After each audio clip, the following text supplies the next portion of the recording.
बिस्मिल्लाहिर्रहमानिर्रहीम। मैं मुनव्वर हसन साहब का, भाई लियाकत बलोच का और तमाम अहदेदारान जमात इस्लामी का तहे दिल से शुक्रगुजार हूँ कि उन्होंने मुझे यहाँ पर मंजूर आने की दावत दी।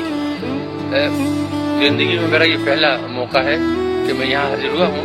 हालांकि हमेशा मरहूम तोफैल अहमद साहब से लेकर काजी समद साहब तक हर अमीर से मेरे करीबी ताल्लुकात रहे, और क्योंकि मेरी बैकग्राउंड भी मजहबी है, ताल्लुक भोपाल से है जहाँ के इस्लामी हुकूमत थी और इस्लाम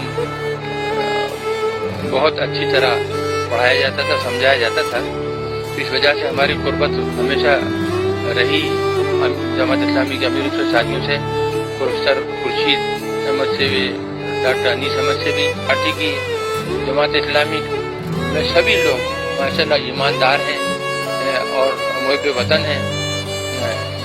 इनसे कभी मुल्क को कभी खतरा पेश नहीं आया और ना ही कभी किसी ने इनकी तरफ उंगली उठाई। तो कोशिश यही है कि अब जो इलेक्शन आ रहा है इसमें अच्छे लोग सामने आए